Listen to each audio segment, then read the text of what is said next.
Consequence Podcast Network. This episode brought to you by Nick B.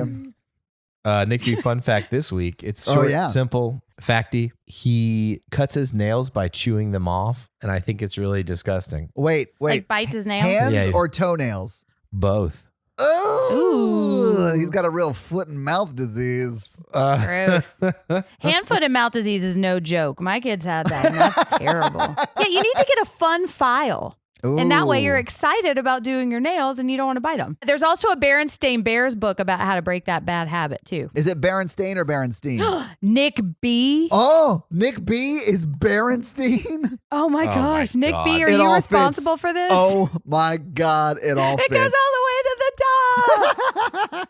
This episode also brought to you by Ryan. So this time I am mad at Ryan, like for real Ryan. Wait, for the real Ryan? For real Ryan, but I'm not really. It's a secret. Gotcha. It's not a good secret if you whisper it into the microphone, Jen. This is just between me and Ryan. She knows what's up.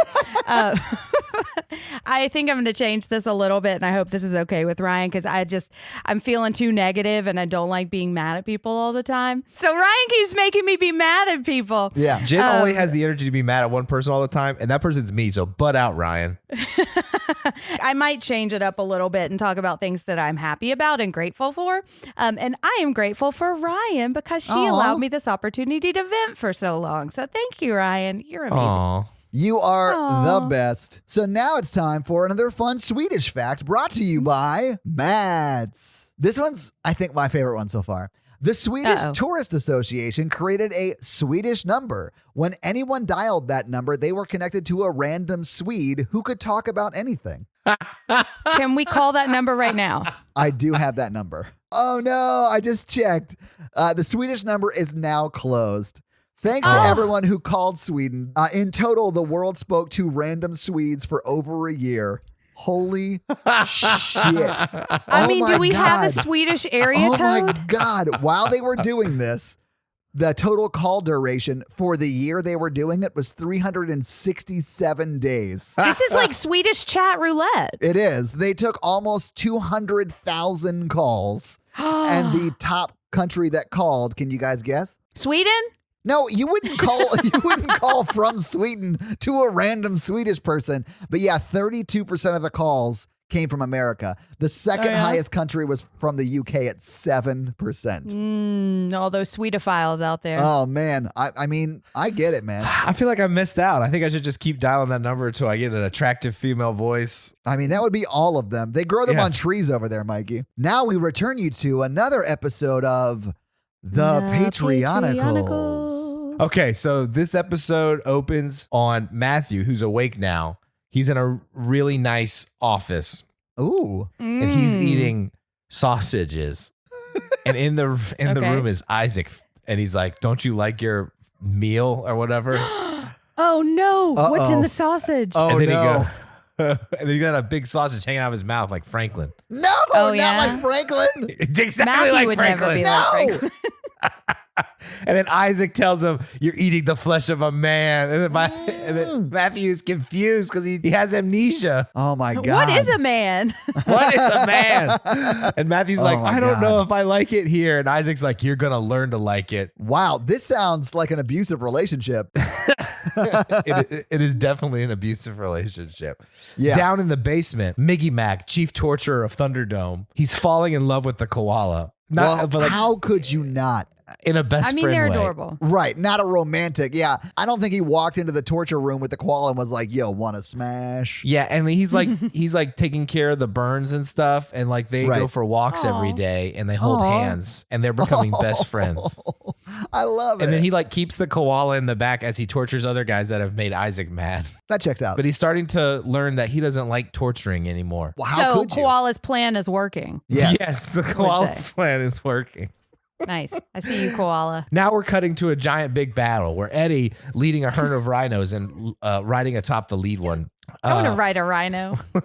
is charging them into a bunch of war rigs and Mad Max style stuff. But he also has some dune buggies from his people, and one of those is Tristram. Wait, Tristram is a dune buggy or he's driving a dune buggy? He's driving a dune buggy. Okay. I don't know if we crossed over into the Transformers universe or not, but I just want to make sure. Yeah. No. So there's a bunch of like war rigs, Mad Max style stuff. And on one side, there's a bunch of rhinoceros and dune buggies. Tristan is leading a dune buggy. Also, Eddie makes like this heartfelt and passionate Independence Day style speech, but we don't understand it because he's speaking in Rhino. He's talking to the animals. You just see the rhinos like, yeah, we're going to do this. They may take our, but they'll never take our. Yes.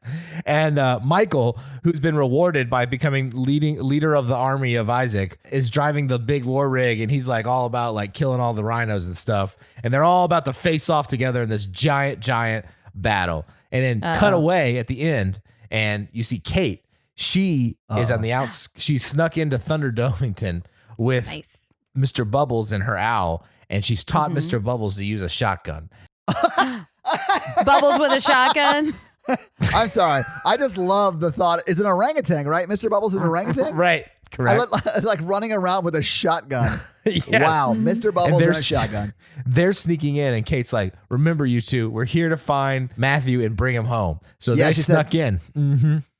What'll happen when the rhinos meet up with the dune buggies? Will Kate be able to save Matthew? Find out next week on another episode of The Patreonicals. This episode finally brought to you by Chris. Chris wants everyone to know that they are loved and they are not alone. And even though it feels like we're all alone right now, that's not true. You know how I know I'm not alone? Because Facebook added the cares emote.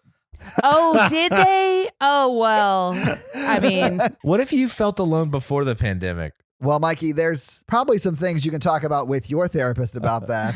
Yeah. Chris wants everyone to know that they are loved, but he is not your letting everyone know that they are loved. You should follow Chris on the socials because he, I'll post just about being stressed, and he always just shoots me a little kind message, and it's really sweet. He is a very, very sweet dude, yeah. He really backs up what he says. Dude. Even my mom commented on something he said and was like, that guy seems really nice. I think she's onto something there, Mikey. So thank you, Chris. Yeah, thank you guys. You guys and are hey, the best. Chris, we love you too, and you're not alone either. Guys, we have to climb down this cube, but we can't make any noise, especially you theme music. Don't make any noise. I'm climbing down, and I don't want the traps to go off.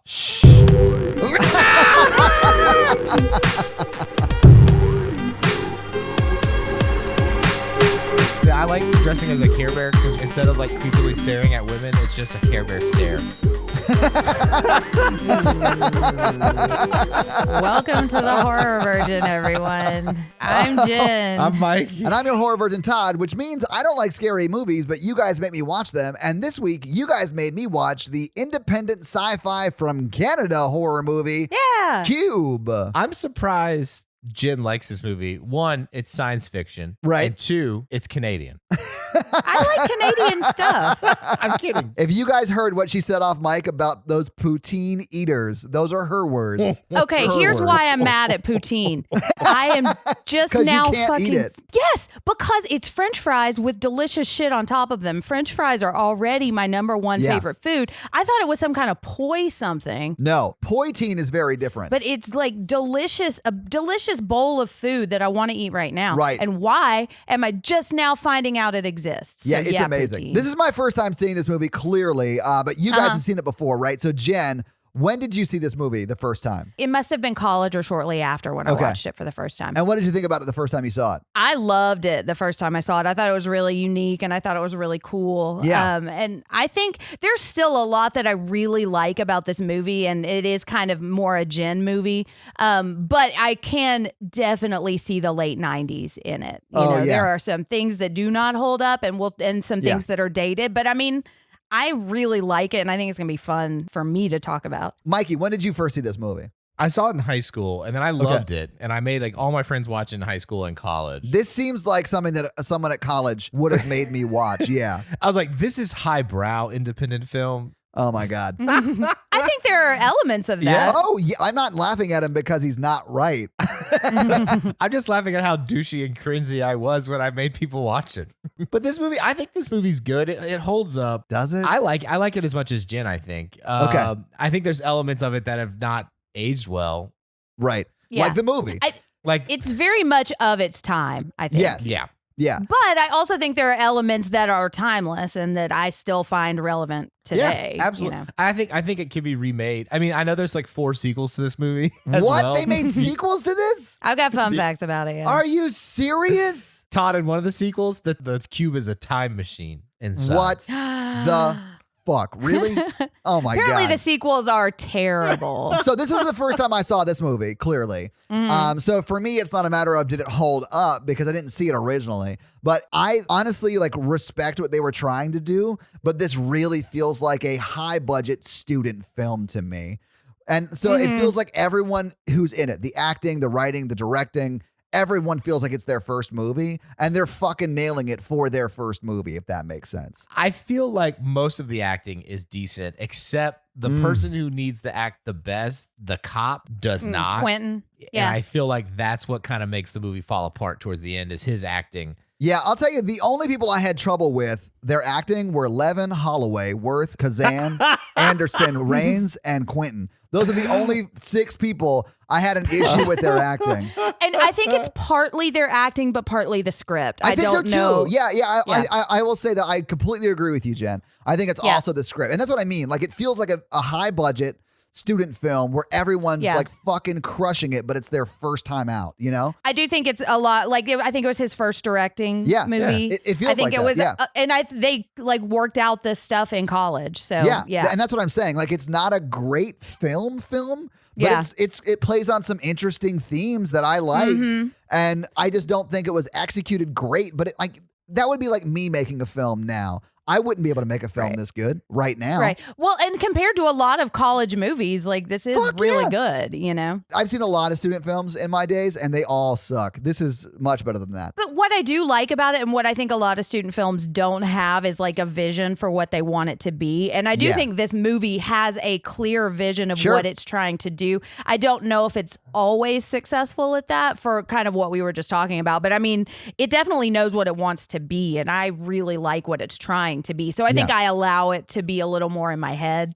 than what it actually is, which is the kind of movie I love. I love movies where I can pick apart like elements of society. Absolutely. And I think if you had given this writer, director, and even the actors like 5 more years, and most of the actors are still working, you know, giving them 5 more years to like hone their craft, whatever it is, acting, directing, writing, whatever, and then give them a little bit bigger of a budget, this could have been a fucking dope movie. And it's not bad. It's just not great, you know? But it's like they didn't quite get there. I think the problem with the movie, but I still think I like it a lot, is that it's just the first half, all of those social things are pretty subtle and they become so blunt in the second half. Like when she makes the joke, like, Quentin, you must be interested in young women.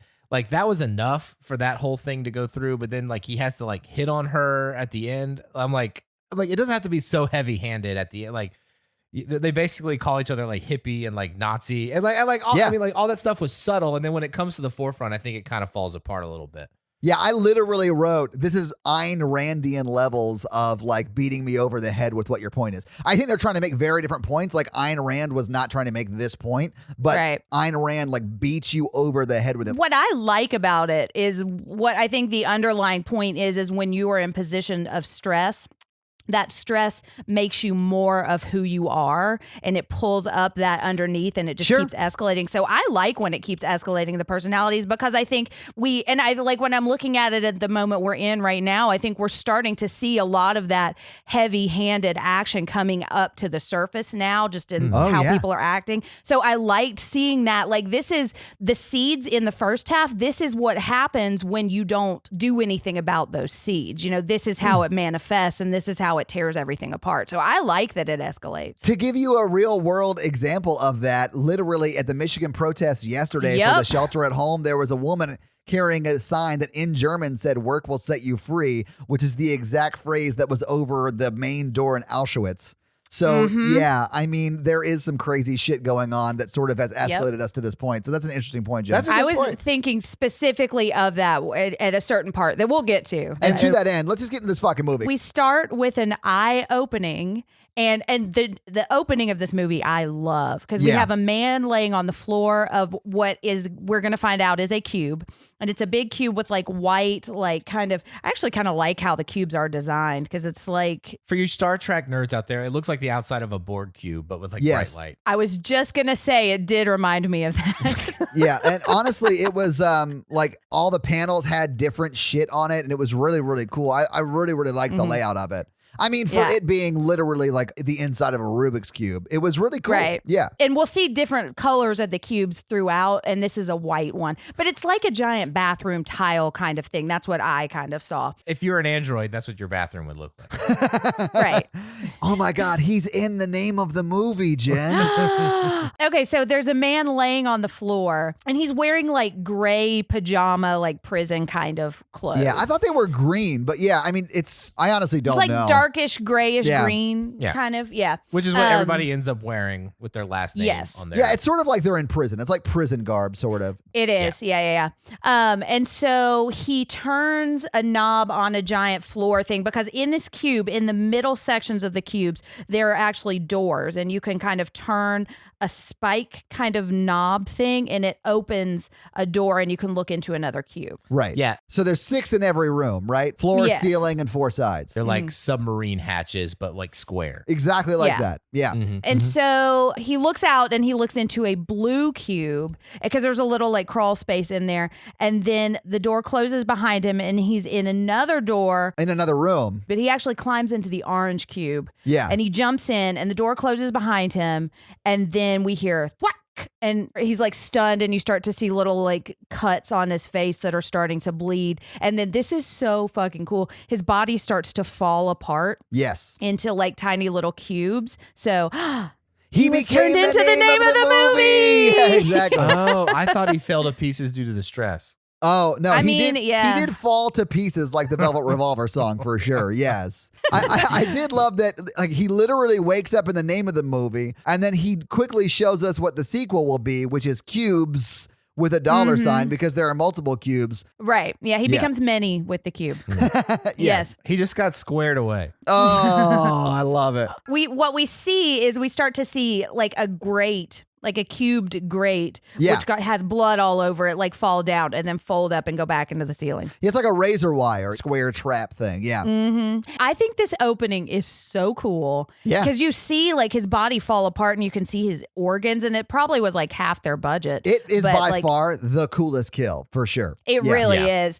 And it immediately sets the tone of the movie. Yeah, it tells you what the stakes are for sure. So now we are at title cards. And Todd, I'm interested to hear your take on the opening credits to this movie because there are none. Yeah, I was already in the action. Like, it was great. This is exactly how you should do it. This is 97. Good credits. I mean, we've made this point time and time again. Yeah, get right to it. And we've already had a cold open too. So if we had to stop here and wait through some bullshit 90s Creed song, then it would have kept us from the action too. Can you cube me harder? Oh. In the blue room now. Natalie just came out of the bedroom like, what the fuck is happening? Jen, are you shit talking Scream? I'm just talking Scream 3. And I love Scream 3. Every That Scream Creed has song. a Creed song in it. I don't know what you're talking about. I know, and I love it. Scream had some good soundtracks, but this was when that was happening, is why I Yes, say that. absolutely, yeah. Okay, so we see someone else laying on the floor of a cube, and I love how this kind of folds out too, because we've got who we're going to find out is Worth laying on the floor of another cube, and then we see a bloody hand kind of creeping up through the door in the floor, which I thought was really cool. And so we pull up and we find, and there's another guy in there, and that's going to be Quentin. Okay, so I didn't know any of their names till much later. So like Worth, I saw Worth on his shirt, so I called him Worth the whole time. But the cop guy, I called Copper the whole time. I have no idea what his real name is. Yeah, I just call him Cop Guy. Yeah. Yeah, his name is Quentin. Okay, and I so know it is those names for Quentin. Okay. specific reasons. Okay, so, and then we see another woman come through like the door in the ceiling. Yeah, it's pretty and much like the whole cast comes into this dude's cube who was just minding his own business. But they're like partying this cube, apparently. They're just hanging out. I would be the worst person to be stuck in this cube with because I would have showed up on this group of people and I've been like, oh man, it's cold in this cube. What is this, ice cube? Oh, wow. And they'd be like, oh, how many kids do you have? Because you got dad jokes on lock. Yeah, that's how they found out about your personality. So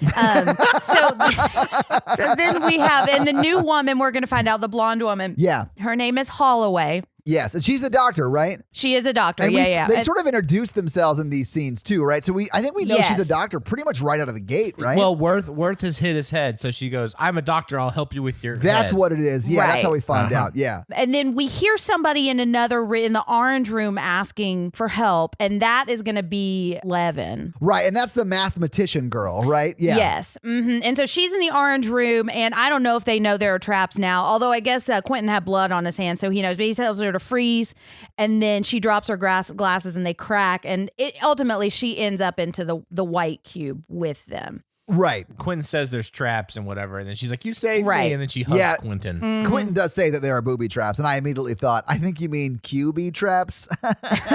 Wow. Mikey, your head shaking right now is all the approval I need. Also, hello, Pot. It's nice to meet you, Kettle. Exactly. All right. And so then we've got one more character that we're about to find.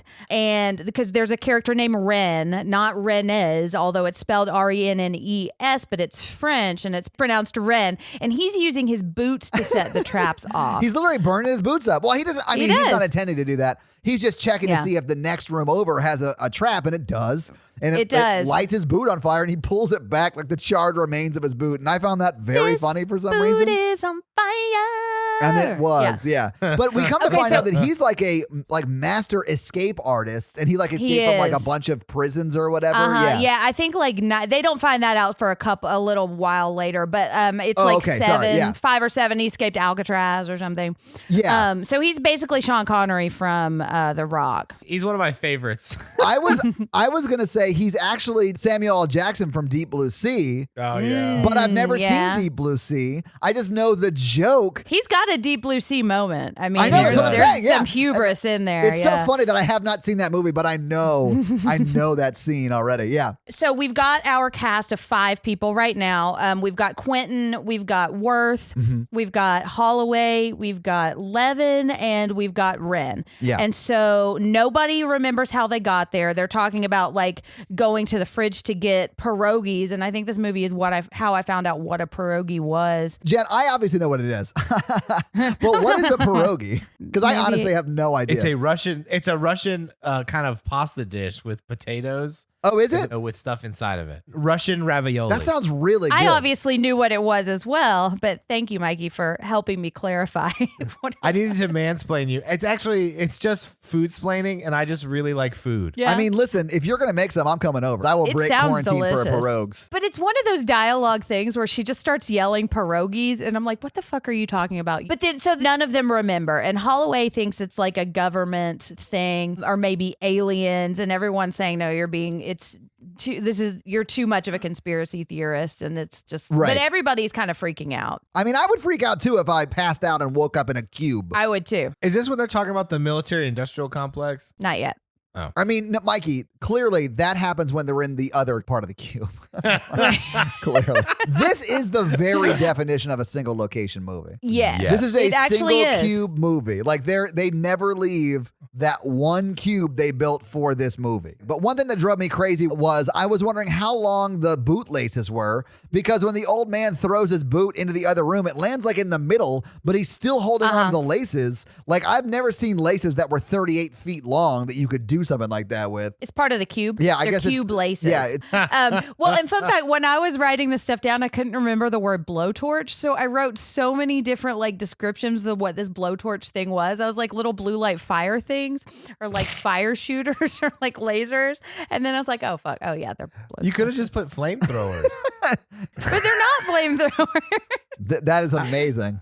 I mean, mini technically they are. I mean, I guess if they do throw flame. Okay, but so that's the most insane thing I've heard today. And Jen, I will mind you that we're on a Skype call with Mikey. That's true. I know. I do feel a little flame shamed.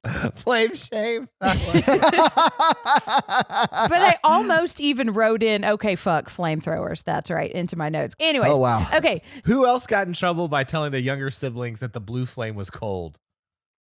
You're a monster. That is insane. Wow. Holy shit. No one laughs. There's just dead silence. No, go, you're a monster. It was stunned to silence, Mikey. That is insanity. Okay. Guys, don't do that. Guys, the blue flame is cold. Don't Google it. Okay, so Levin is starting to freak out. And this is when we find out that Quentin is a cop because he basically does the 90s version of the airplane scene where he goes up to her and he's like, sort of calm shakes down. her shoulders. He does everything but slap her in the face, more or less. He saves that for the doctor later. But yeah, I don't know. He's not showing himself to be a bad guy. He's showing himself to like try and like take in charge in the situation and stuff like that. He's an assertive guy. Yes, that's he fair. is. Which And I at will this say point, is not that's always fine. bad. It does eventually Right. become bad because of his nature. But yeah. He doesn't really become bad till later on. That's what I mean. Yeah, I think right now he's being a good guy. He's just being like, hey, we're going to figure this out. We're going to get there. We're going to get out of here, right? And that's great. Yeah. All that's great. It's when he starts to lose his shit that it becomes a problem. All right, so now we get a throwing boots into cubes montage. Oh my God. Yeah. There's so many weird montages and fade to black in this movie. Like it's so weird. And every fade to black is like the scene crescendos to something and then it fades to black and they're in a different cube and it's not like weird anymore. I hated that because I'm like, what? I needed to know how they de-escalated that situation and then started to move on to the next cube. Like, you can't just fade to black when they're like, fuck you, buddy, fade to black. And then, hey, I think we made it to this new cube. Todd, if you read the book. What? Is there a book for this movie? Yeah, all those situations are de-escalated by a dick joke, but it didn't translate well to film. Yeah, it was French. It was a French book. Ren wrote it. Yeah, they killed that guy that kept making all the dick jokes. They were like, He hey. says, look at my wee-wee. My wee-wee. And they say, Holy hey, this shit. room's safe, I promise. You go first. But this is also when Levin starts to notice that there are numbers on the doors of these cubes. Yes. Yeah. And they're 9-digit numbers in subsets of 3. Now, Yes. I will say that they should have noticed this shit pretty fucking early on. Like, It is not pretty now. early on, though. I mean, You should have noticed it cube 1 because those numbers are everywhere. well, I mean, yeah, in every transition from one cube to the other, those numbers are everywhere. Yeah. But I mean, I can understand they might just be freaked out and try not to die. Yeah, there's a lot going on. There's a lot to take in. Yeah. We also start to hear different mechanical noises coming at kind of regular intervals. You know? Yeah, it's the ventilation system, or they sort of explain it away. We find out later what it is, but they sort of explain it away that Right. No, way. they or said, something is like it the that. ventilation system? They said, no, there's no ventilation system. They're like, yeah, burning up in here. Oh, right. yeah. I'm Okay. really yeah. hot. Yeah. Yeah. And Holloway also kind of sets the stakes too. She says we've got about 3 days without food or water before we'll Right. start to die. Yeah. So we now have a ticking cube clock. We do have a ticking Yes, clock. right, Mikey? Yes. Mhm. All right. But she rubs it in by like explaining in a lot of detail what's going to happen when we all starve to death. Hey, that's fun. And this is when Ren tells her to suck on a button, which I have thought about Oh, my since I watched God. this movie. And I'm like, oh, that's interesting. Because that like keeps your saliva flowing. So now we get to another door and we see that a boot didn't set the trap off. And this is when we find out that Ren is a bird of Attica, they say. And Quentin, I think, has heard about him just being involved in like crime or like crime and criminal investigation. Yes, law enforcement, not crime. I don't think a patrol person would know like one random guy's broken out of a prison. I don't know. I mean, if he was like famous, I could sort of see that. Like if there were like news articles written about him, I could sort of see that. But If this was made today, Levin would be like, oh, I heard about him on a true crime podcast. He keeps yes, breaking out of yeah, jail. absolutely. Yes. Absolutely. This Yeah. day there would be like one murderino in there too. Oh, definitely. Yeah. This is his Deep Blue Sea moment. Yes, I loved it. And I think even the cube is blue. And I can't remember when It Deep is. Blue Sea came out. I think it was after this. It was Oh, definitely after it's this. way after this. Because he's like telling them, he's like, I've escaped these many prisons. You just got to keep your head down. You got to keep moving forward. Don't focus on the big picture. Focus on sort of what's going on in this room right now, and we'll get through it. And he's like, I'm going to lead you. He doesn't say this, but like that's his vibe. He's like, I'll get you guys out as long as you stay with me, but you got to keep moving with me or I'm going to leave you. And then he jumps into that Right. cube and then he says shit in French, which is merde. And then he Merde, gets an yeah. acid facial. But you see it coming, you know, Oh, as yeah. he's Well, I giving mean, all that shit. We do see it spraying. You're right, Jen. Yeah. We definitely see it spraying. I would have used different nomenclature, but if that's what you're comfortable with, Jen, we can say we definitely do see the acid coming on his face. But that's your words, Jen. Those are your words. We see what happens when you get it on your face. Yeah, so listen, You don't did not do even that. tell him it was coming, so it's No. like real bad. Oh, yeah, it's real rude. You've got to get consent for any kind of facials like that. Yeah, you've got to get consent. And it's the arrogance that gets him. So yeah, don't walk in like you're hot Some shit. might call it hubris. Yeah, I mean, I get it. He was like, yeah. I can handle this cube too. And listen, guys, this is a rookie mistake. You got to pay attention to what's in front of you. It's like when you're holding a gun. You never look down the barrel because that thing can go off at any time, right, Jen? It's unfortunately it is true. You don't know how excited that cube is. It's hit or miss. That's you why. never That's know. why Ren should have kept more eye contact. Sometimes you can tell by the color that the cube is, you know. Oh my God. All Oh my right. God. So Ren gets shot in the face. And I love you guys. Jesus, Jen, you're sabotaging the podcast. Oh my God. but it's not just an annoyance that you have to clean up now. Now it's starting to melt into his face. Oh yeah. Well, yeah, that And shit so- sticks to everything. Yeah. Okay, right. Oh my God. Okay. I love when you laugh so hard it makes you cough. Like that happens to me too. Holy shit. So anyway, they pull Ren's back into the room and they're like, "Holy They shit, you do. smell like bleach." Ooh, and a little bit of like milky, like disinfectant. Yeah. It depends on what you eat, though, you know. That's and they've true. been eating buttons, so Well. you know. Yeah. Okay. So he pulls his face up, and there it's like we see his face, and it's bloody all over. And so they pull him in, and it's smoky. and- It's like smoky for sure. Mm-hmm. Yeah. Yeah. And so it's acid that's eating through his face. And so what we end up with is he's just laying on his back and it's like he doesn't have a face anymore. It's just this sunken in mass of like bubbly pus. It's really it's gross. Very, very gross. Yeah. So our party of 5 is now down to a party of 4. So, they're saying like it's time to reassess because the boot didn't set that trap off. Right. So now the boot system we know is not infallible. Right. Okay. And so Holloway is kind of trying to work through what's going on and she's trying to figure out if they're being punished. And this is when Quentin is kind of talking about what Ren was just talking about. Like, you can't see the bigger picture, so stop trying. We just need to focus on what's in front of us. And that's Right. going to come back later, which is, I kind of think, an interesting theme in this movie. But he's saying, look, we just need to focus on what we're doing right now, which when you're in a crisis, that's true. And this is when I do think he's being effective. Yeah, you know? I think that is a very good point. Okay, so now we're learning more about Levin, and we find out she's a student and she's just kind of bored, and they're asking what Worth does because I think they're starting to think, is this a social experiment? Did we get one doctor and one cop and one, like, did we get people who have expertise Like, in why something? isn't us in here? Did they put us in here for a reason? Right. Or is this random? And they're literally talking about, like, what is your purpose? What is your purpose? What is your purpose? And we do find out Levin's in college because she's like a math whiz and she's studying math. Yeah. We already knew the copper was a cop. We already knew the doctor was a doctor. And the thing that I do not really like about this is the, like, what's your motivation? Like, what is it that keeps you going? And Right. not that I don't like that. I just don't think it's done well here. I think it's a Yeah. little cheesy. You know, I don't he's think like, it's well, I done got 3 in this movie kids. at all. And that's what I think. That's Yeah. why I think the dialogue is not great. Like, the writing is not great, especially at moments Right. like this. But it doesn't ruin it for me. It just feels like it's a student film, right? It just brings the Right. quality down a little bit, but I still like the themes they're playing on. But aren't they also talking about in this scene that, like, it took all of their jewelry and stuff like that? Except Levin got to keep her glasses. Yes, but She Levin did get did. to keep her glasses, and they 'Cause she really needs them. seize on that as like, well, this must mean something. Oh, yeah. But did you notice Holloway was sad because they took her amethyst? Yes. And I was like, oh, she's kind of a more spiritual, which if that's something you're into, that's great, you know? Sure. I think, and we've talked a little bit about that, but I do think that kind of plays into a little bit of her personality and that she is very, like, distrusting and, like, looking for alternative. Yeah, she is the conspiracy theorist, right? Yeah, she's like a free clinic doctor too. She's not like a bougie doctor. I think they throw that at her as an insult. Yeah. No. She Right. says it too. Oh, okay. I He didn't realize that throws she it confirmed back it. in her face later I gotcha. on. Okay. So now is when we realize that the numbers on each of the cubes are prime numbers. And or if there is a prime number that the room has a trap in it. Prime number means trap. Yeah. Exactly. Yeah. So that becomes the new boot. It does. Yeah, Yeah. exactly. This is where I would die because I'm like, math. Oh no. Dude, I think that's where Yeah. most people would die. Like, those are big numbers. I don't know what primes are. If I had my smartphone, I'd be fine. Like, if I had my iPhone, Yeah. I'd be fine because I would Google it. But, like, we don't have, they don't have access to any of that. Exactly.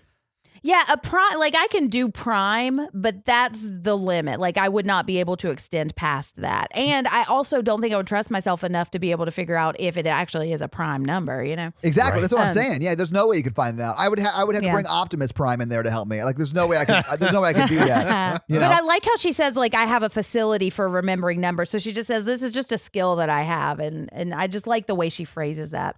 The phrasing of that felt weird to me. Like I didn't love the way she phrased it because it felt like no one would ever say it that way. But that's fine.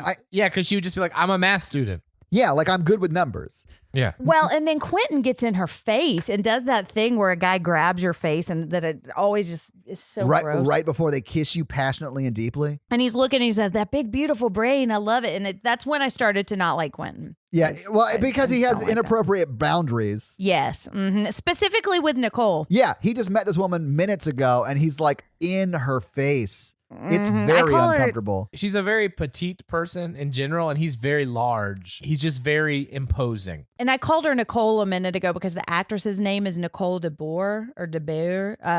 If I call her Nicole, I'm talking about Levin. Yeah, it's Levin. I just kept it's the mathematician. Yeah. So now we get our prime number montage. Yes. And some of these montages are weird. Like they have weird voiceover and it's very strange. It's very, very strange. This one was weird because this is when we get her voiceover saying, if we get home in time for dinner, and then he's saying, there's like talking about taking them out to dinner, or, well, if we get out in time, I'll make you dinner. Yeah, it's just the cop being very, very creepy with the mathematician girl, Levin. Yeah, Levin. And also, this whole scene was weird because I'm like, guys, if you've been put into a giant cube prison, like you're probably not going to get dinner. Home for dinner? Right. That's real dumb, but whatever. Yeah. But at this point, she does not seem to feel uncomfortable with it, and she's kind of like playing along with it. I sort of got the vibe that she was just like, I don't know, doing that thing that women do sometimes where they realize that they like couldn't force this person to do anything. So they're sort of playing along because he hasn't super crossed the line yet, although he sort of is playing with the line. And I've seen that happen like at work and shit like that, where a guy says something that's like super on the line and the girl's just like, ha ha ha ha ha. Because what are you going to do? Exactly. Yeah. It's just a shitty situation. It really is, which is the point. Don't hit on people like that because you don't know if they're playing along because they're trying to manipulate you and keep you away from them. Like just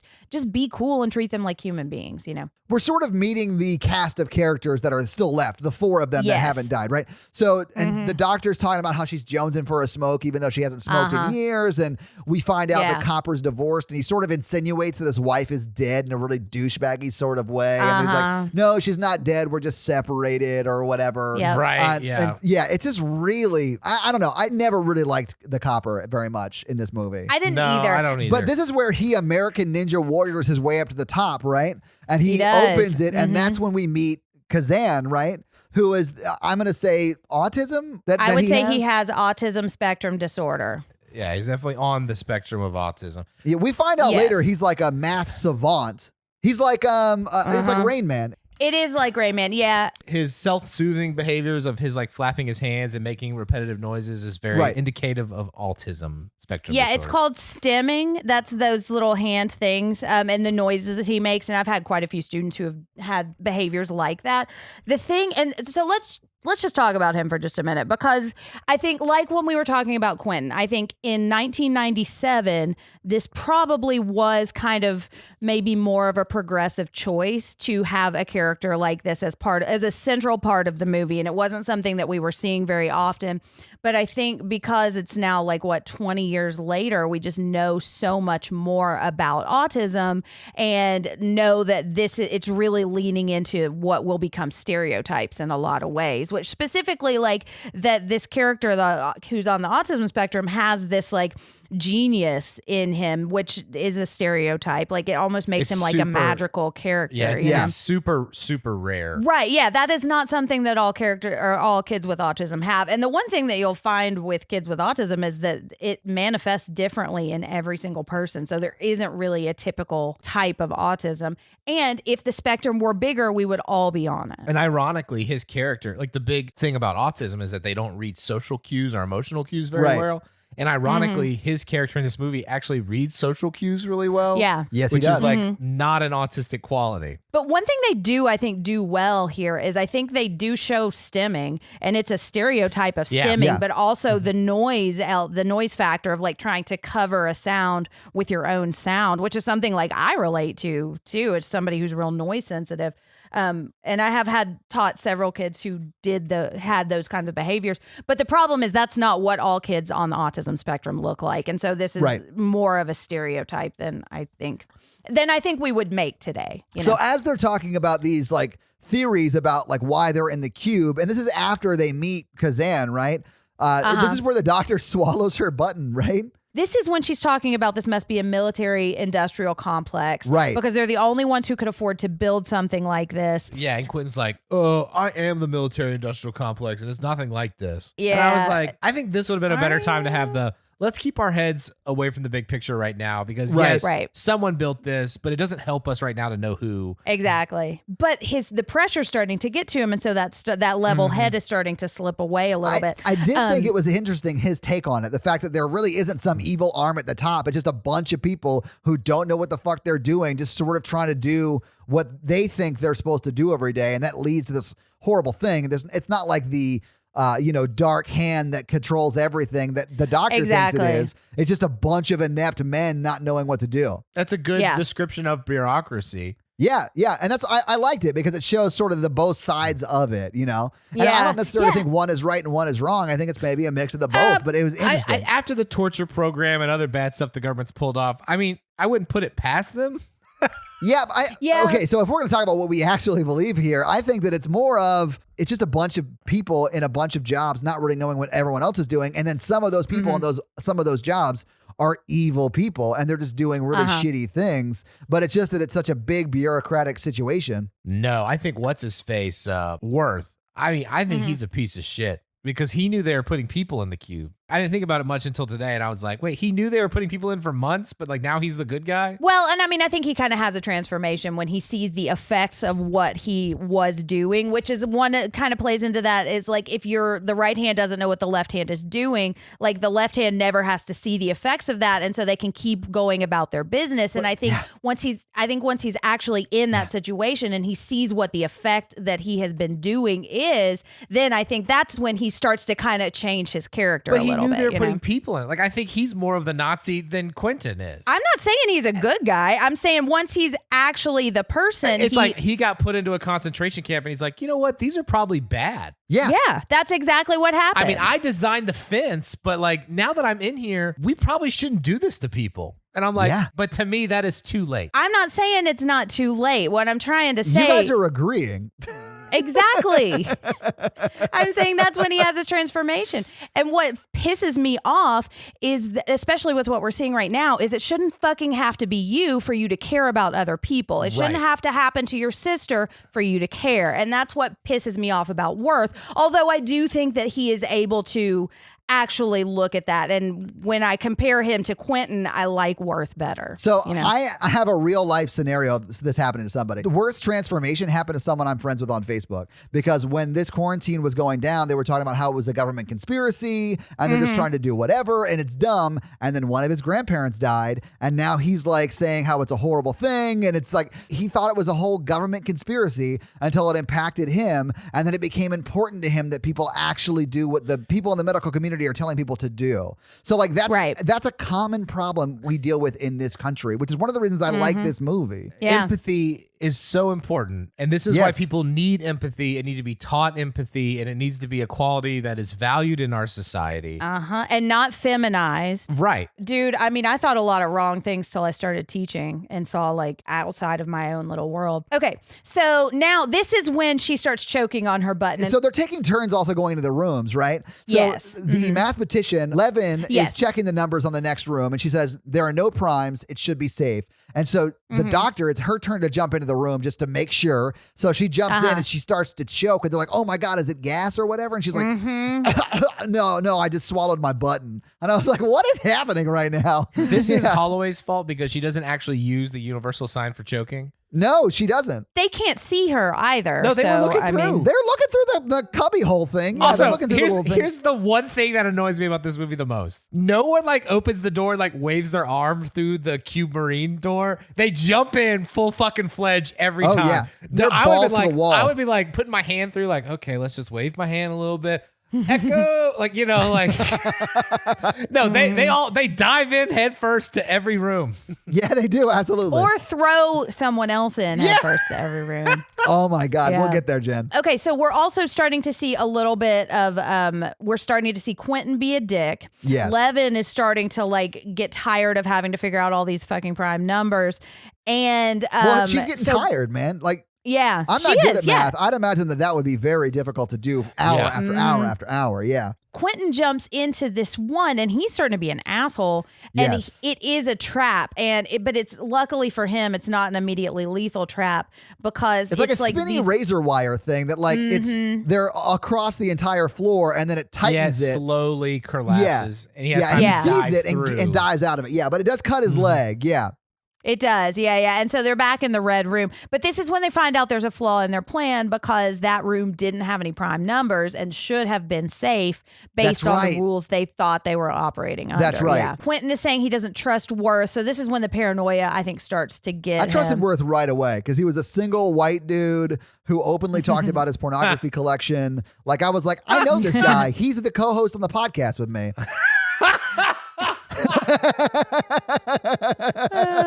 Yeah, he just sits down. He's like, I'm ready to die, and I am single, and I have pornography.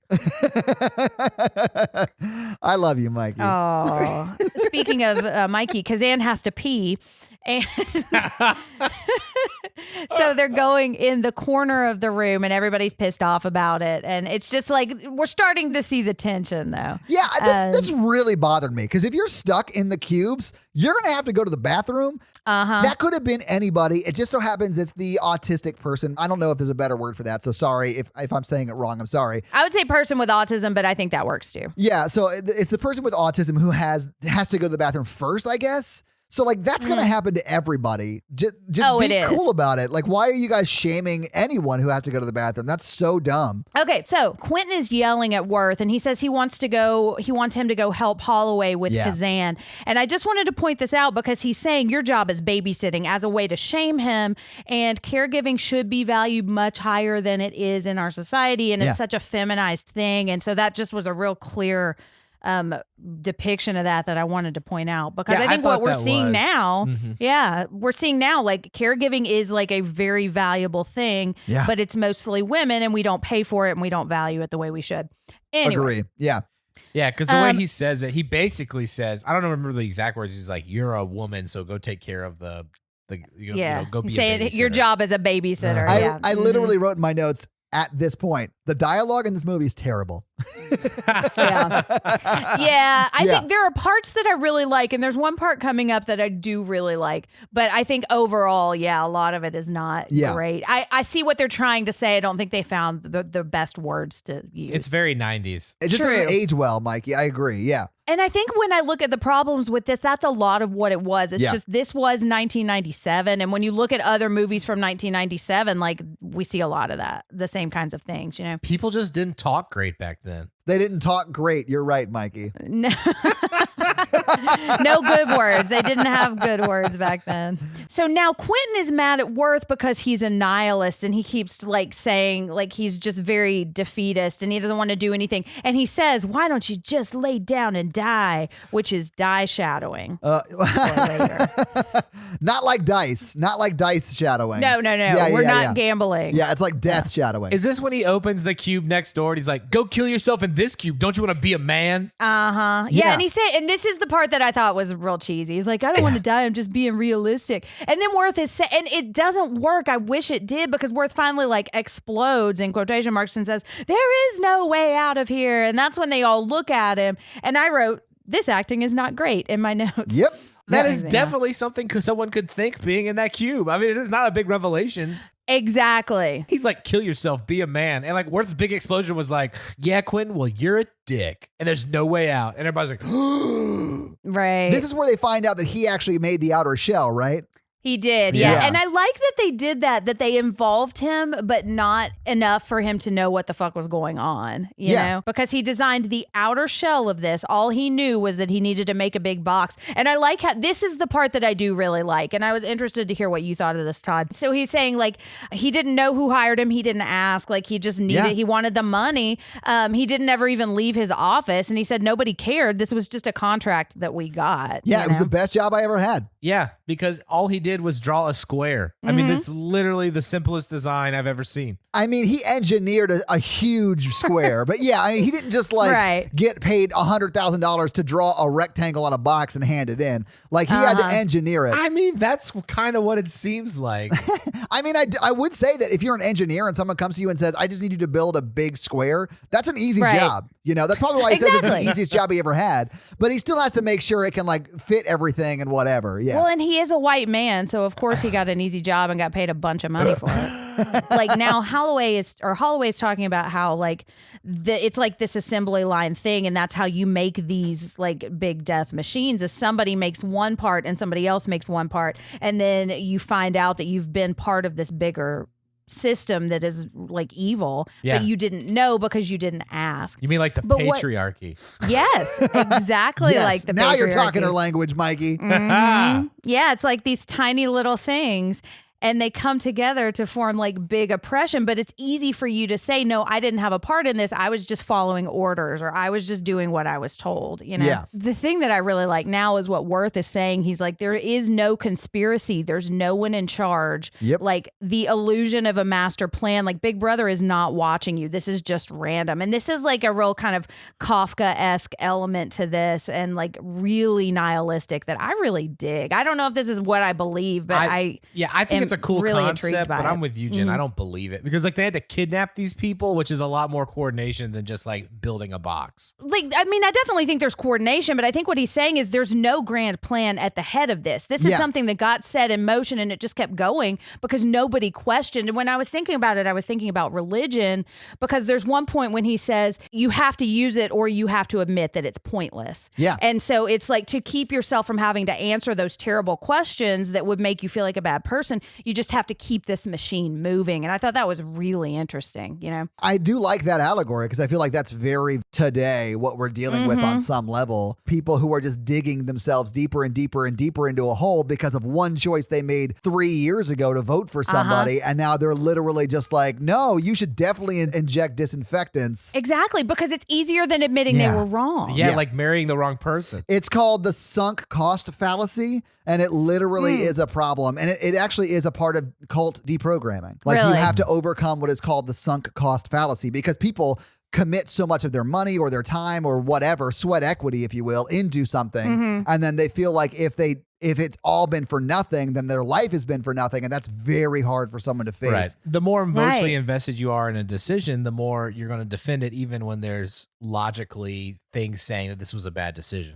But there is so much power on the other side of that. Like, there is so much power on the side of, none of it makes any difference. Like, it doesn't matter if I wasted so much time doing this, because I didn't fail at anything. I learned something, and now I'm moving on. Oh, so absolutely. there is no reason for the sunk cost fallacy to be an issue, but it is an issue because there is so much power in looking at it differently. Yeah. And there's a lot of grace on the other side too. Like, people are going to forgive you because people want to, you know, they want you to, like, become a better member of society. But it's everywhere. And then the people in your decision don't want you to change. So it's like, it's politics, it's religion, it's career, it's relationships, it's friendships, it's everywhere. It's not just, you know, people who voted for Trump or people who voted for Clinton or whatever. It's people who are Christian or Muslim or whatever religion it is, or people who sort of warp those messages into, like, cult things, and it becomes a horrible thing. Like, if you watch Koresh on Netflix, you really see that in these people who, like, just went to this Bible study that they were like, oh, I like Christianity, I'm just going to go to this Bible study. And then 3 years later, they were, like, marrying their kids off to this guy who was like in his 30s, and now he's marrying their 12-year-old daughter. So, like, it's just an insane, like, stepladder down. It's not just, like, all religions or all government or all political parties. It's but it can be in anything. Like, you can be unhappy with your job, and you can just be absolutely miserable, and you're like, you'll go home and your spouse is like, just get a new job. And he's like, I've worked so hard at moving up in this company. And it's like, but it's for no reason. You don't have to do that. Exactly. Exactly. But it's hard to see that, and it's hard to take the first steps out. Yeah. And we're also saying, like, there's nothing wrong with politics or religion. No. It's how you interpret that and how you use it to, like, interact with other people. In all of those things, politics, religion, whatever, there are people who use it for great, great things. And there are people who use it for horrible, horrible things. And it's just, a matter of spectrum. Everyone's on the spectrum somewhere. It's relationships too. Like you go out with your friends and like, absolutely. don't ever talk to them again. And they're like, but I really care. And I've like tried really hard, put so much effort Mikey, in.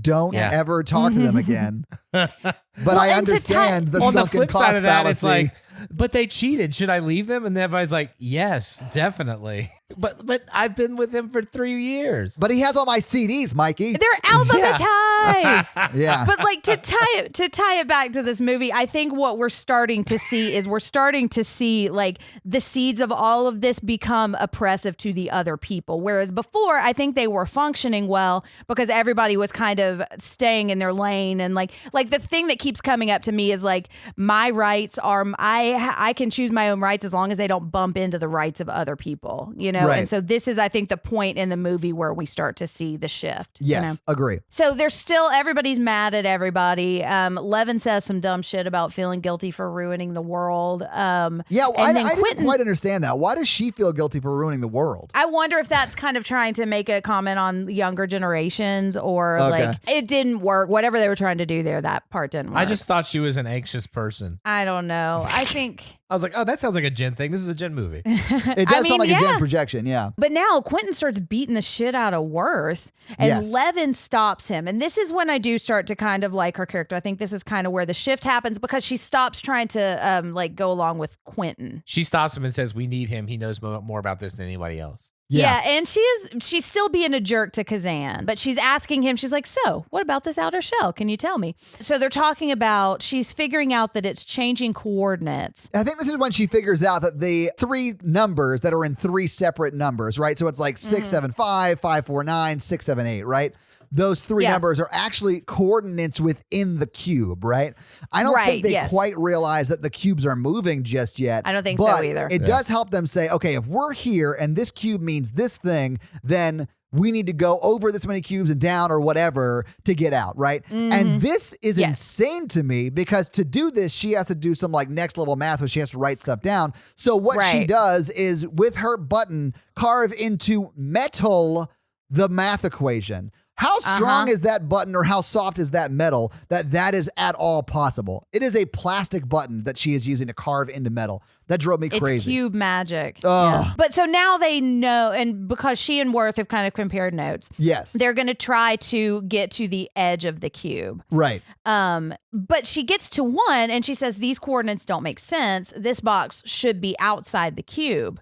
And that's when they're distracted by the blue cube where a bunch of spikes shoot through it. And that's sound activated. Yes, which they luckily find out because the person with autism, when they open it, has those verbal tics, right? And so he does that. He does the sound and it lights up that room with traps. I mean, not lights it up. You see the spikes come out, right? I like this part because they all take turns like making a noise to set it off. I do too. Yeah. They're like, ooh, this is fun. Yeah. And it is kind of cool. Yeah. And then they're like, well, we'll just backtrack. And then the copper's like, no, fuck that. We're going to go through it because we don't have time. We're getting out of this thing, which I understand that they need to get out. So I sort of understood that, but that's a very, very high risk gamble. And to make it less of a risk, the cop's like, well, we're going to leave him and we'll come back for him.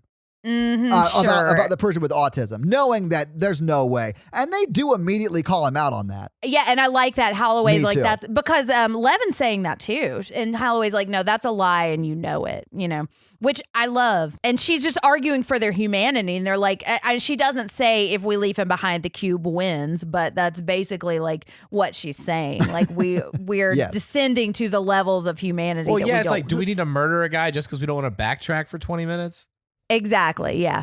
But so they decide to go through the blue cube. And I really liked this part. Also like that it doesn't last very long because I think it still stays tense. This is probably the most tense moment in the entire movie for me. The one thing I didn't love is that the person with autism, like when he climbs down, he climbs on the opposite way. And then the doctor goes and gets him. Like, I would never do that. I would be outside the room being like, not making sound, so it's hard to convey what I'm doing on a podcast, but like being like, hey, like waving get over at him. here. Yeah. Get over. Yeah, like waving, trying to get him over here. But there's no way. And listen, I think what she does is incredibly selfless and incredibly brave. I just don't think I would do that. He gets his pants stuck on the bottom door. Oh, yeah. Yes. Oh, yeah. man. So he's getting stuck. And so they've all made it through. And Kazan is, I think Quentin's still there in the safety. Yeah, Quentin is the last to go. Yeah. Yeah. And like to what you're saying, Todd, like I feel like we all would like to say, oh yeah, I would definitely go back and save him. But like when you're in that life and death situation, like it looks very different than it does when you're sitting on your couch watching a movie. I'm just honest about what I would do. Yeah. And I'm sure that there are people who would do that. I'm just not sure I have it within me to do that. Right. But so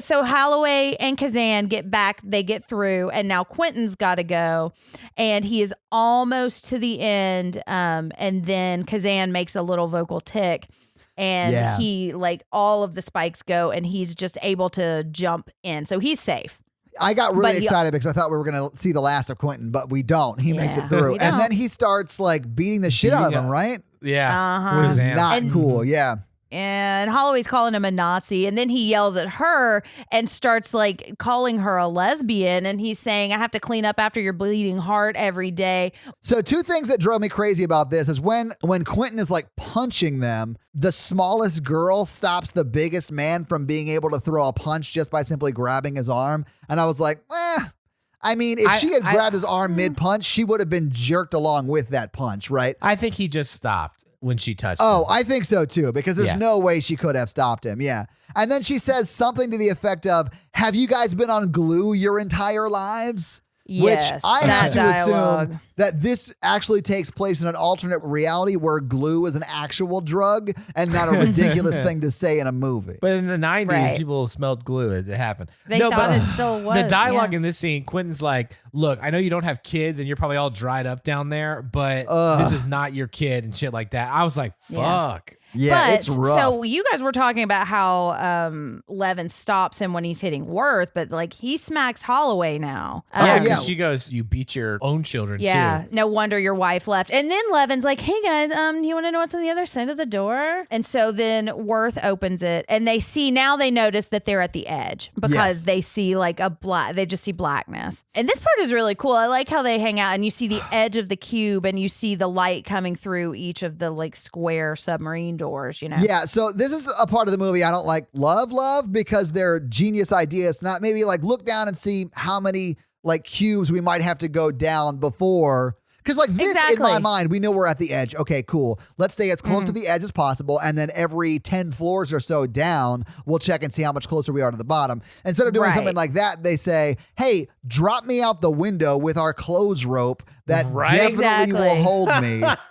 My eyes are more powerful from like 10 feet down. Yeah, it made no sense to me. Quentin wants to go, and they're like, no, we send someone who's lighter. Heavy. Yeah, you're way too heavy. So they send the doctor, and then she can't even get all the way down to the next cube. I would have let Quentin go at this point since he's like making enemies of everyone. Hell yeah! I would have let Quentin go and then let it go. Yeah, you can have all my clothes as you fall to your death, you asshole. But anyway, so she tries to like go down to the next level and she can't. So she tries to swing over to the shell, right? And she can't. So on the third time she jumps, they almost drop her. Quentin does like do a nice, pretty selfless thing of trying to save her. And he like pulls her up and she kind of climbs up. And then he lets her die, just like drops her. Ugh. Yeah, I did. I like this part kind of chilled me a little bit because when you see his face change and she realizes that he's about to drop her, I was like, shit. It is very sad. Yeah. And I really liked her. And I felt like of all of the characters, she's the most altruistic, I but agree. I mean, yeah. So Holloway, rest in peace. And so Levin is saying, or no, Quentin is saying she just slipped.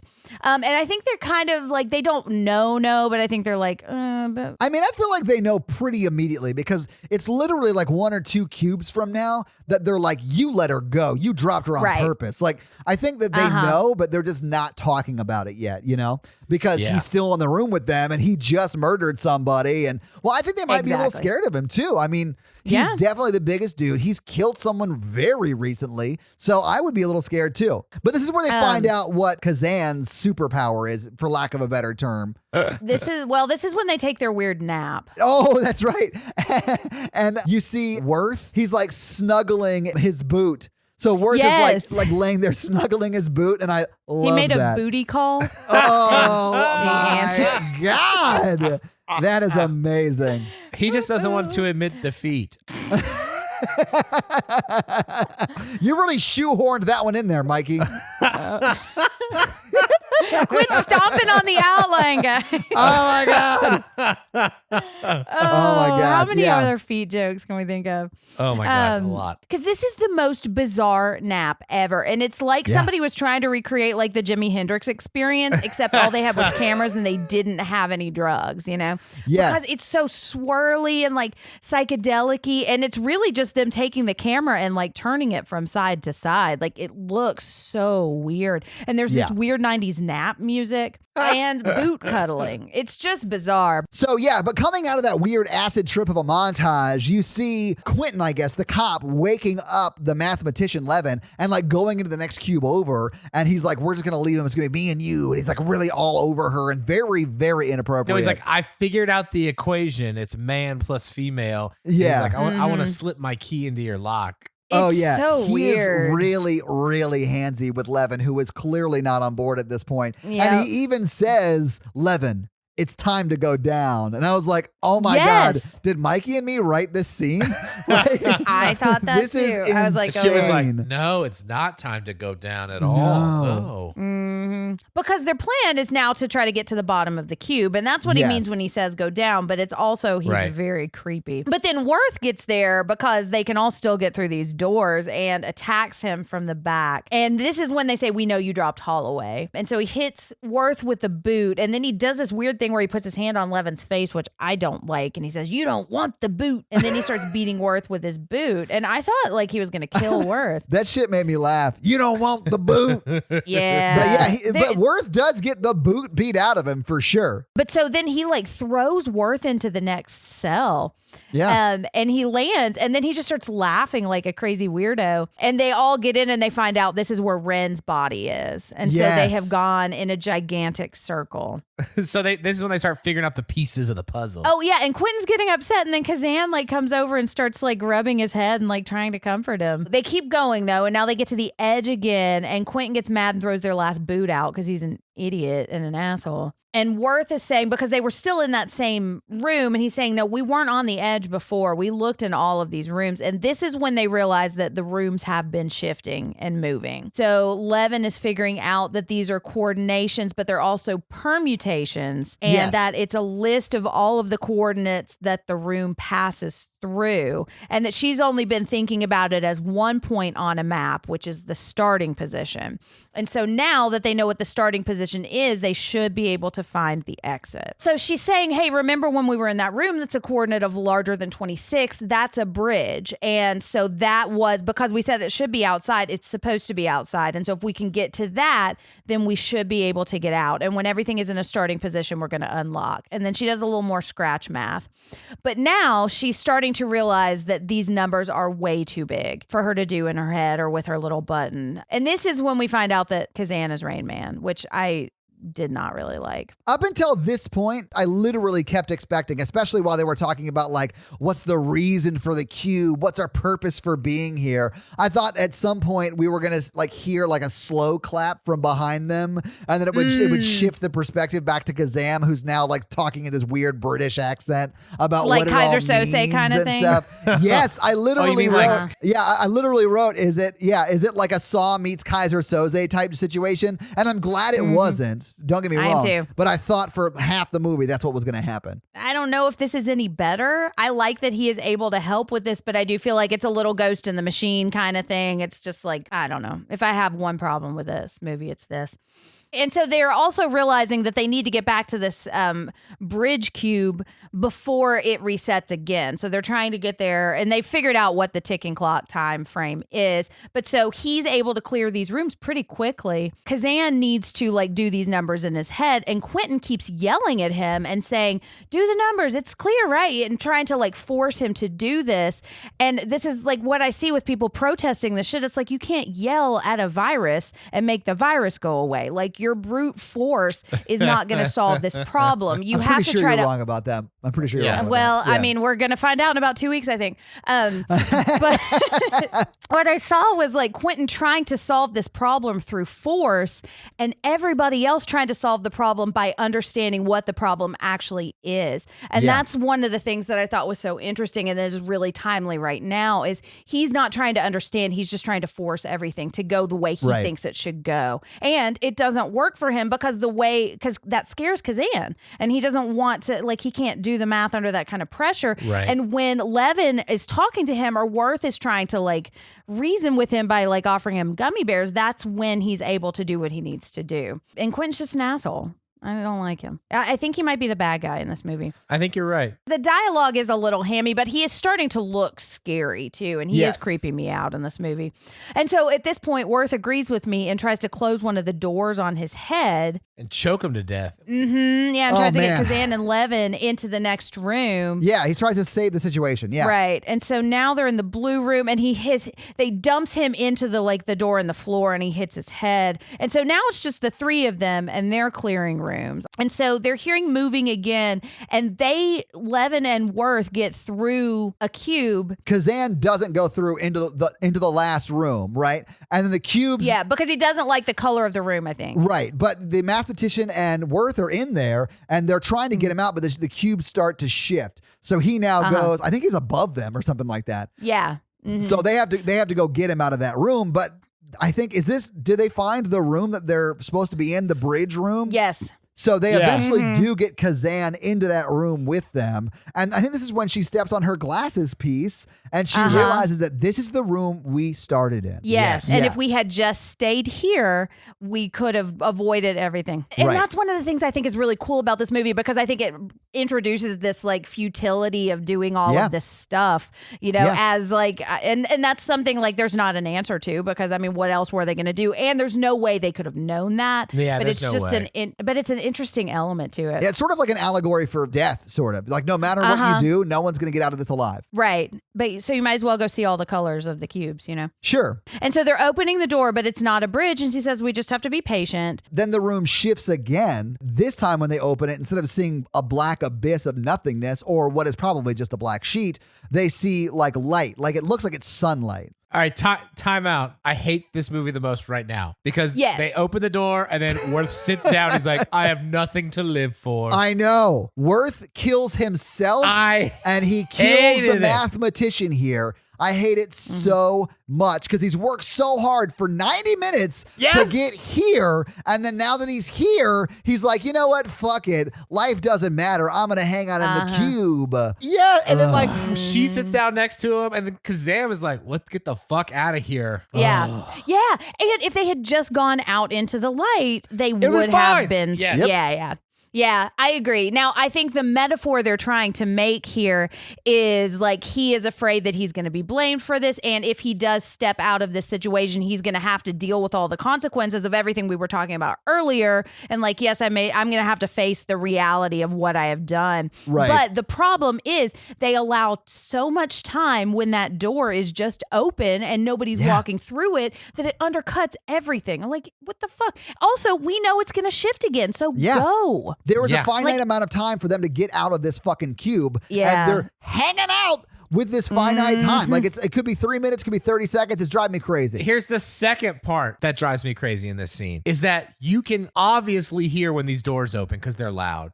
Yeah. And they didn't hear Quentin sneaking up on them. They were trapped in their feelings. I mean, he had a lot of existential angst he had to work through. But Quentin does walk up behind the mathematician and stab her through the back, killing her. And then he stabs Worth, and Kazam sneaks out or, climbs out and gets out of there.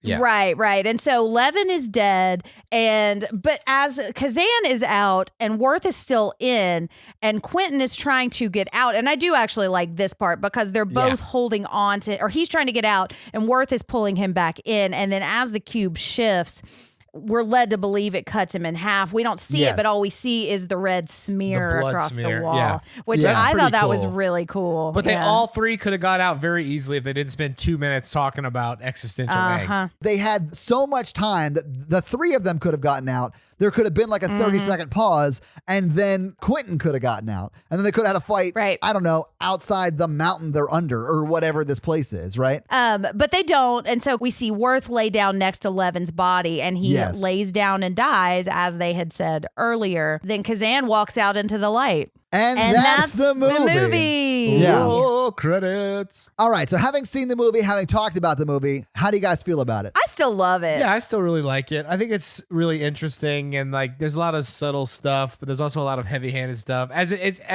ages, I don't think it's aging super well. Yeah, it's one of those where there's so much that I like that it outweighs the flaws that I see. Because I mean, I'm not going to say this is a perfect movie, and like Mikey was saying, it has not aged well, and there are a lot of flaws. But what I like about it, I really, really like. I do too. I really like it. I know there was like 5 sequels, but I think it'd be really good to have like a new, like modern Cube. I can't believe I got some fun facts. I'm interested to hear what you have to say, Jen, because the fact that they have sequels to this blows my mind, because I didn't like this movie when I first watched it. And having talked through it, I think I like it a little bit more thinking about it. But you really do have to project shit on it to really like it, I think. And I do think it welcomes that. I think it's written in such a way that it sort of wants you to do that, right? Yeah, I think so too. It's like a morality play in a cube, which I'm not against. So I didn't hate it, I guess. It's just, I don't know. If you skip this one, I don't blame you. I don't necessarily think you need to go back and watch it, but I do think they should remake this, and they should have the same people do it. I feel like everyone that's gone on and continued acting,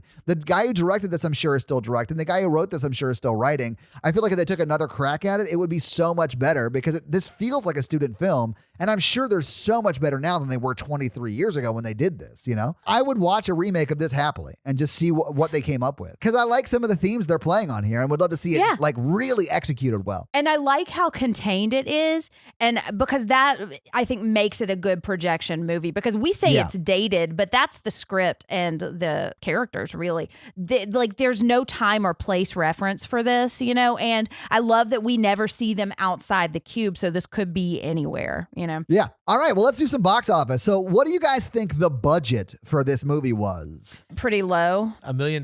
It is the definition of a single location movie. It's a single cube movie. Mikey, you think $1 million? Jen, what do you think? I'm going to say $1 million too. All right, it was $250,000.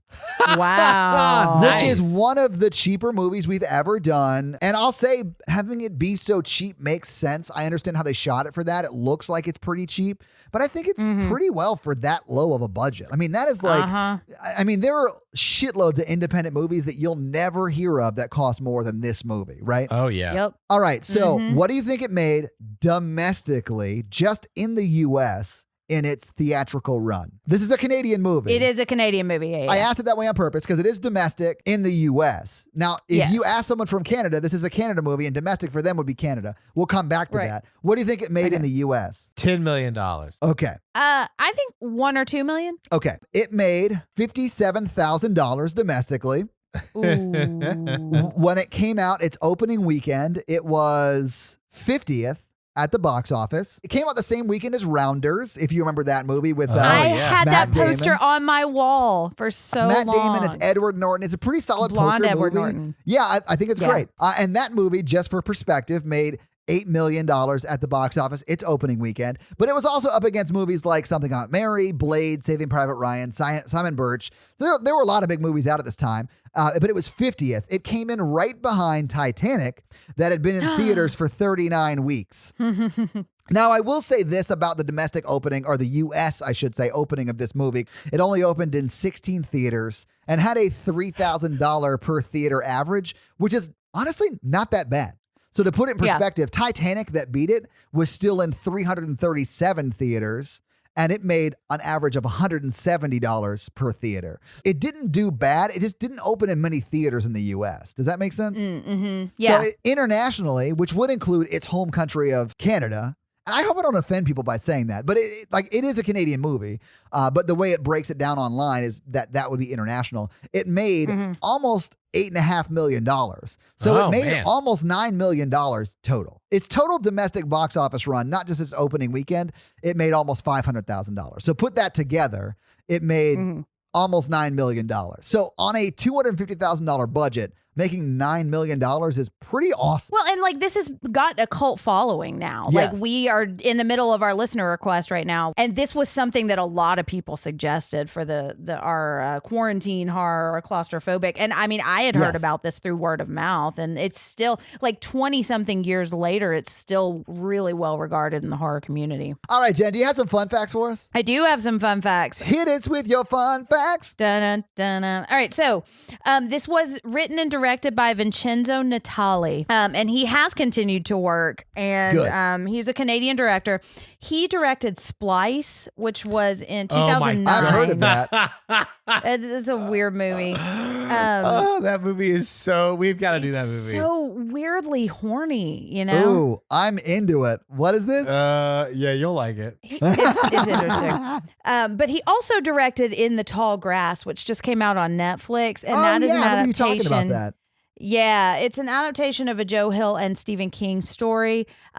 I don't really like that story very much because it's really, really dark and upsetting. And I did not like his version of it. But I mean, you know, if you liked it, I want to hear what you think. So this was inspired by a Twilight Zone episode, inspired in part by a Twilight episode called Five Strangers in Search of an Exit. I haven't seen it, so I don't know a ton about that. But I think there's also that Jean-Paul Sartre story, or the idea that hell is other people, because he wanted to write a film that was set entirely inside hell. Oh, interesting. But he had a super low budget. And so this was, I think, part of how he was problem solving. I think there's also like inspiration of like the Minotaur in The Maze, which I can't remember the fancy name of The Maze right now. But so he had an early draft of this. And so it originally had some like comedic elements. There was a cannibal in it. Like one of the characters was a cannibal. There was edible moss growing, on the sides of the cubes. Yeah.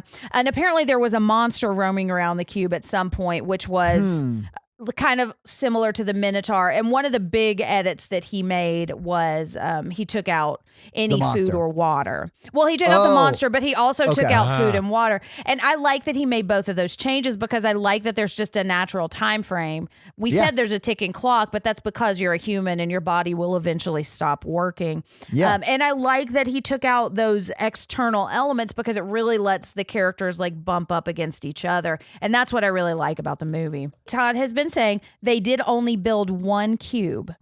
And they built a half of a cube. So when you see them looking into another cube, they built the other half.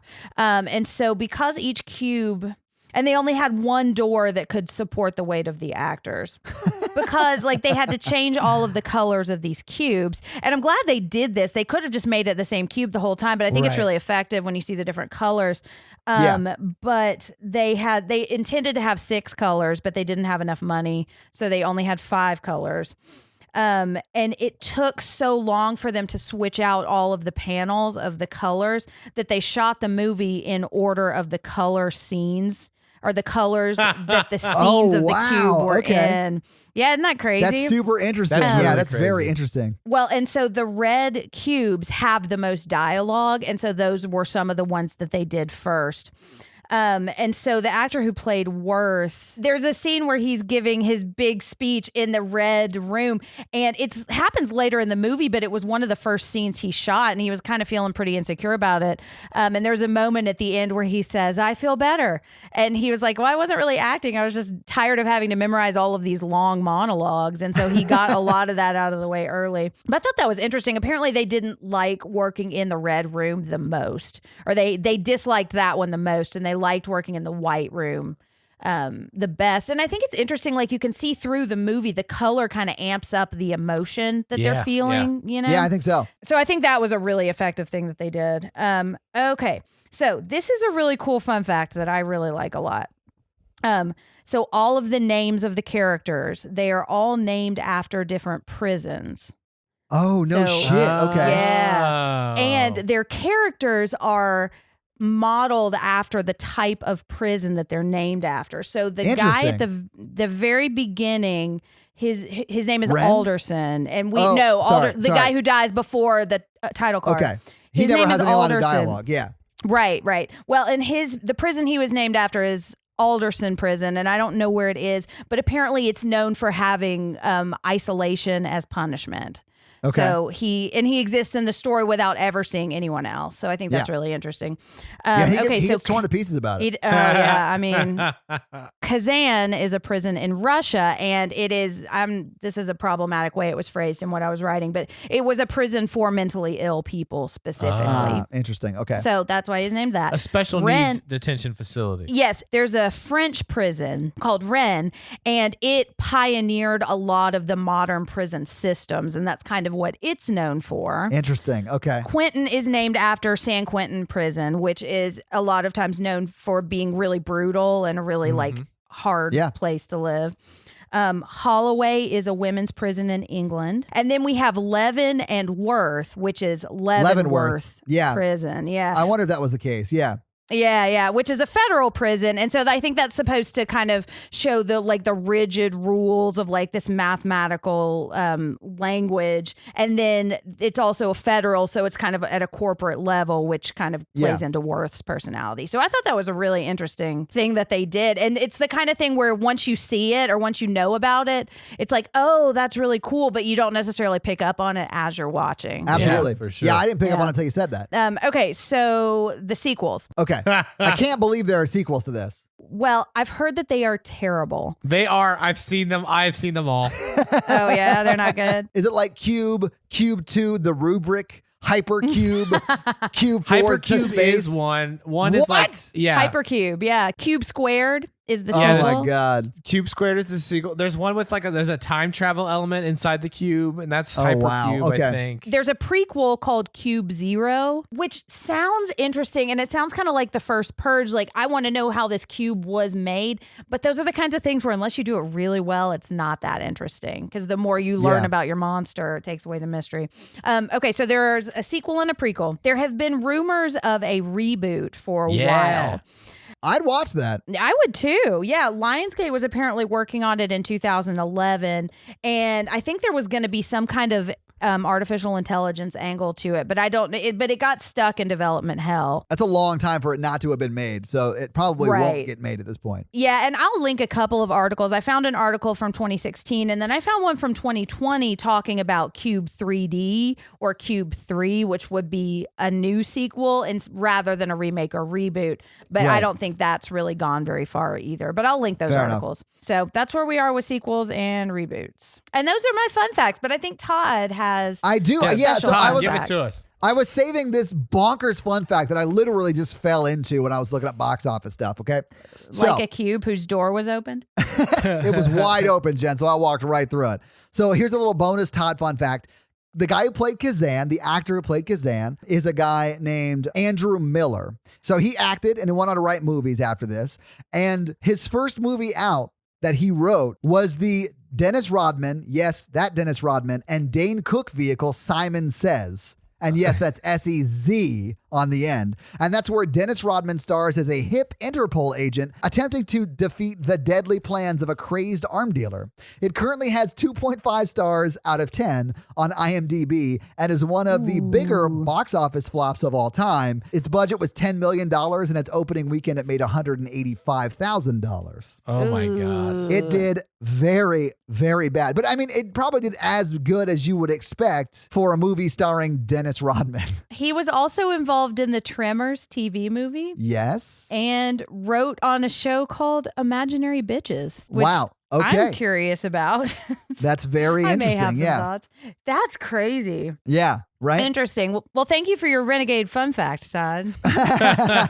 Also, while you were giving us your fun facts, I did a little research, and I think when we were talking about how this movie feels like it's a student film, the director, when he did this movie, he was 27. He was real young. Mm-hmm. Oh, Yeah, that that's sort of young. makes sense as to how it looks and feels and sounds, I think, Which is impressive for your first movie to be still so Yeah, he well had two known, things before this, but they looked like they were like shorts, not full feature lengths. All right, let's do the scary scale. Hey, listeners. Our scary scale is a scale we use to rank how scary we thought the movie was. It's not a ranking of the quality of the movie. It's how scared we were when we watched it. Our 1 example is Ghostbusters. Our 10 example is Texas Chainsaw Massacre.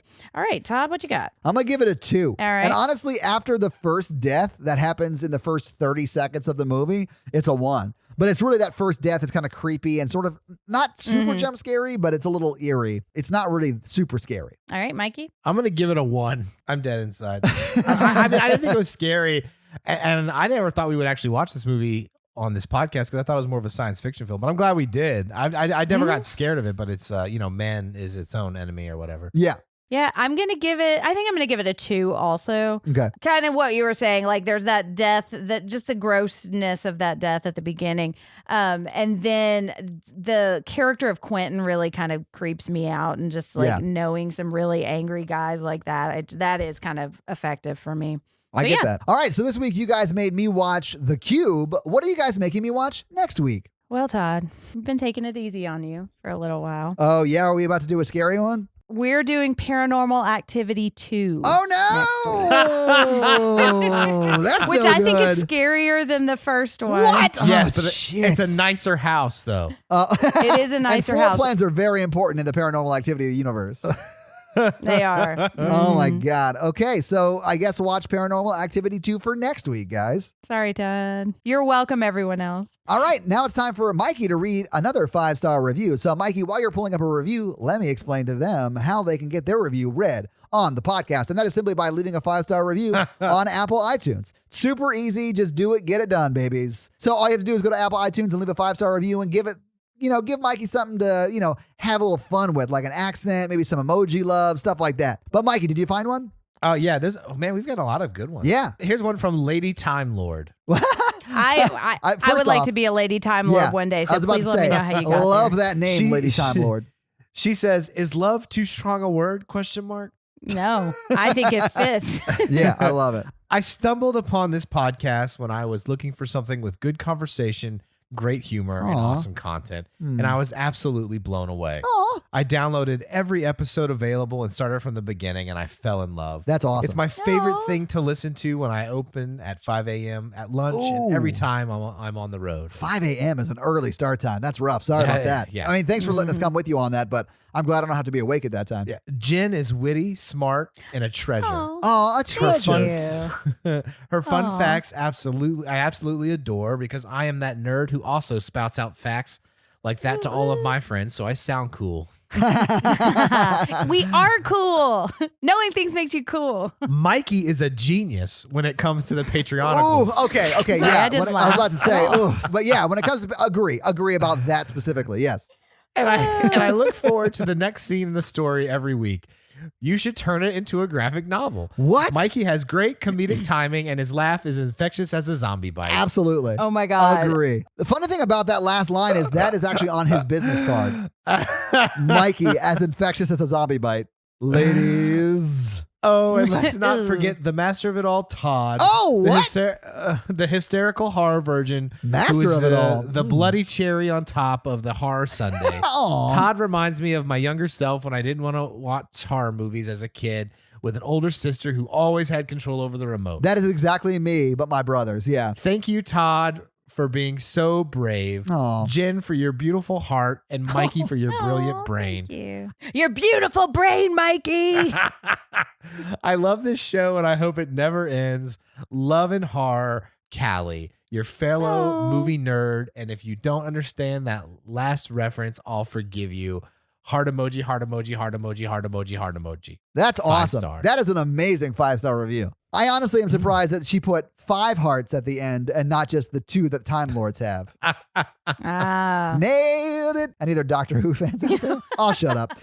Oh, do I have to watch Doctor Who to become a Time Lord? That's what a Time Lord. We don't have time for this. All right, guys. We are a member of the Consequence Podcast Network, so do us a favor and check out some of their shows like The Halloweenies or Losers Club or Kyle Meredith with This Must Be the Gig, The Fifth Dimension, The Opus, The Assembly. All of those great podcasts, or just their website at consequenceofsound.com because they have a lot of great movie reviews, horror stuff, and even music stuff. It's great. It really is awesome. Yeah. If you want to check out our great shit, go to horrorvirgin.com for links to the merch store or to read Jen's blog. You can also check us out on socials at Horror Virgin, or if you want to follow us all individually, we are at Jen Ferratu with 2 N's, at M Randolph24, and at Todd J Awesome. Oh, if you want to help financially support the show, please do by going to patreon.com/horrorvirgin, where we have a lot of great levels and a lot of great things.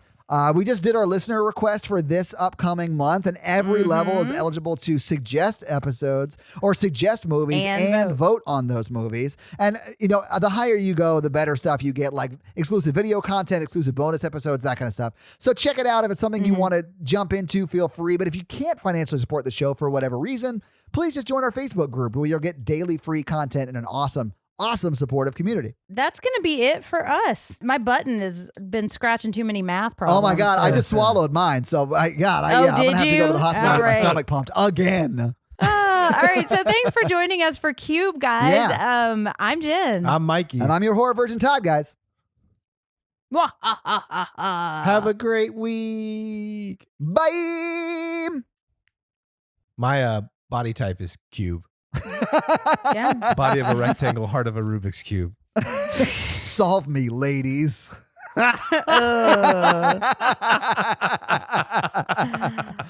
Cube nerds.